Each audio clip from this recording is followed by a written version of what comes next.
Olha, e milhares de trabalhadores de Pernambuco terão os postos de trabalho mantidos se a empresa aderir à redução de jornada de trabalho. Sobre esse assunto eu vou conversar agora com Rômulo Saraiva, que é advogado especialista na área de Previdência. Doutor Rômulo, boa tarde, bem-vindo mais uma vez ao Ronda.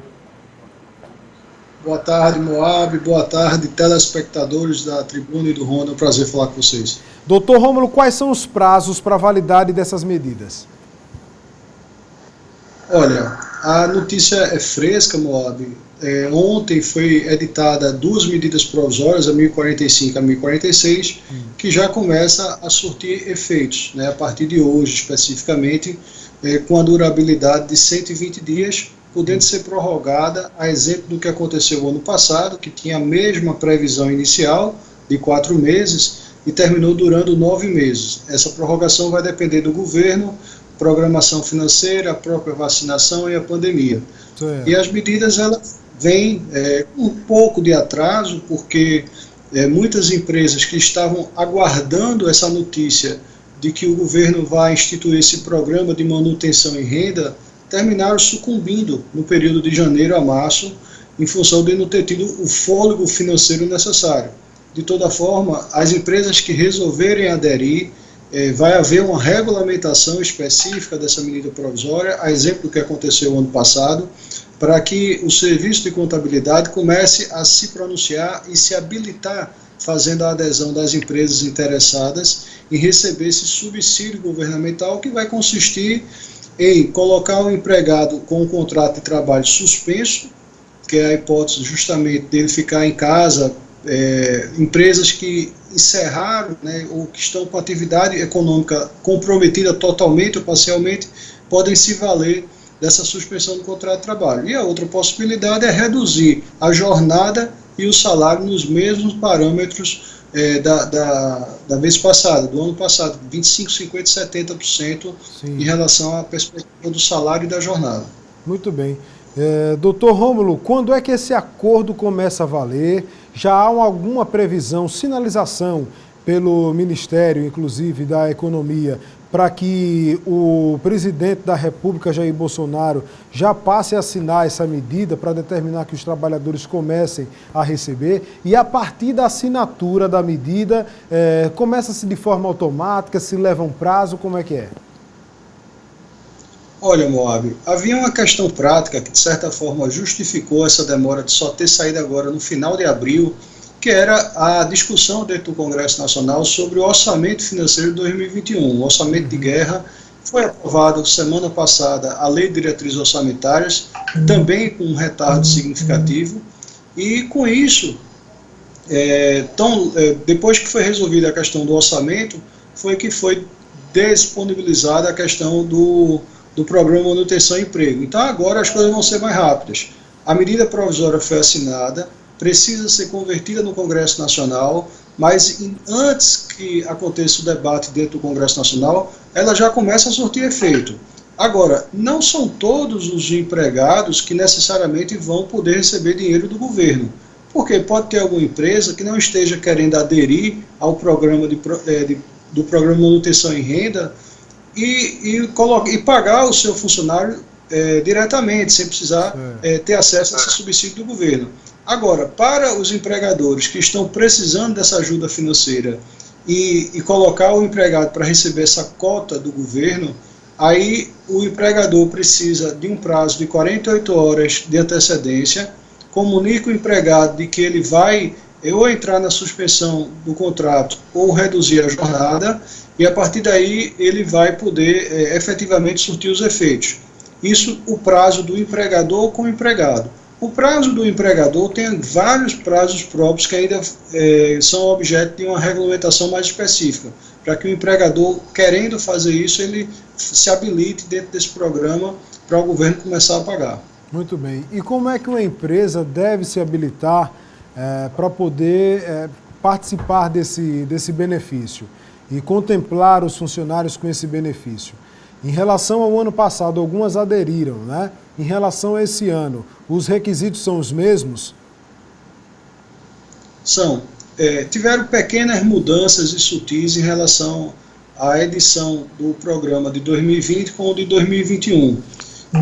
Mas em relação aos parâmetros, né, de habilitação, de prazo, de envergadura financeira da empresa, praticamente se mantém. Um dos pontos cruciais é a questão do faturamento da empresa ser menor ou acima de 4,8 milhões de reais. Isso aí vai ser determinante para saber se o BEPE, que é o benefício de emprego e preservação de renda, ele vai ser pago totalmente pelo governo ou parcialmente pelo governo. As empresas que têm faturamento abaixo de 4,8 milhões de reais, elas recebem um subsídio integralizado.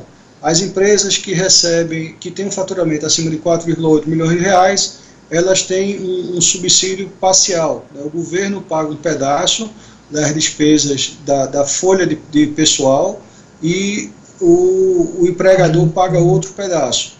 E a partir da regulamentação, o empregador vai observar aqueles prazos, os mesmos prazos do ano passado, né, para ele poder, dentro do sistema de contabilidade, comunicar ao governo que deseja e quais os empregados, porque ele não precisa necessariamente colocar todos os empregados no programa. Ele só vai colocar aqueles que ele achar pertinentes, né, e a partir daí ele envia uma relação dentro do serviço de contabilidade das pessoas que vão entrar no programa, e a partir daí o salário vai ser pago pelo governo. Lembrando, Moab, que os empregados que forem envolvidos nesse programa, seja para suspender contrato de trabalho, seja para reduzir jornada, eles têm estabilidade. Certo. Então, se o empregador resolve colocá-lo por 4 meses dentro do programa, ao término dos 4 meses, ele tem mais 4 meses de permanência na empresa. Agora, no início de 2021, muitos empregados foram demitidos, mesmo tendo gozado em 2020 do serviço proposto pelo governo, e os empregadores não queriam pagar a estabilidade. Doutor Rômulo, o senhor falou o seguinte, que nem todos os funcionários essa regra está valendo, né, mas o que é que define, por exemplo, o que é que a empresa pode colocar numa lista de prioridade de definição para dizer se o empregado se enquadra ou não nesse perfil de redução de jornada? O que é que a empresa pode justificar ao empregado? Olha, a empresa, em princípio, Moab, ela precisaria dar uma justificativa. Então, dependendo das características da atividade econômica, tem empresas que precisam colocar 100% dos empregados dentro do programa. Sim. E aí ela só bastaria comunicar com antecedência de 48 horas sem precisar dar maior explicação. Inclusive, uma das alterações que foi criado nesse programa de 2021, nessa rodada, é justamente a possibilidade que a gente está falando dos pontos principais do programa, mas tem outros pontos, por exemplo, antecipação de feriados, inclusive religiosos. Nessa edição 2021, o empregador vai poder antecipar feriados, inclusive religiosos, sem ter a aquiescência do funcionário. Na de 2020 estava proibido de antecipar feriado religioso, ele precisaria obter autorização do funcionário para antecipar. Antecipação de férias individuais, coletivas, suspensão do pagamento do FGTS pelo prazo de 4 meses, suspensão da exigência dos órgãos de fiscalização exigirem das empresas a rotina do programa de preservação e saúde e medicina do trabalho, a realização de ASOS, de exames ocupacionais. Isso está suspenso. Então, por exemplo, uma empresa que não está fornecendo uma parte dos equipamentos de proteção individual ou não está adotando medidas de prevenção e segurança do trabalho, elas não, em tese, não seriam multadas pelo Ministério do Trabalho em função da suspensão das exigências administrativas. Mas o forte, né, do programa é efetivamente a colocação da suspensão ou da redução da jornada. Então, finalizando a pergunta, dependendo do que o empregador entender necessário, ele pode dispensar todo o seu quadro de funcionários e colocar dentro do programa pago pelo governo, ou ele só mesclar as combinações. Uma parte ele dá suspensão, outra parte ele coloca uma redução da jornada, inclusive de ordem diferenciada. Ele pode reduzir a jornada de 50% para uma parte dos funcionários e de 70% para outra parte dos funcionários. E aí essa movimentação vai depender das necessidades do empregador. O empregador apenas precisa comunicar com 48 horas para o empregado.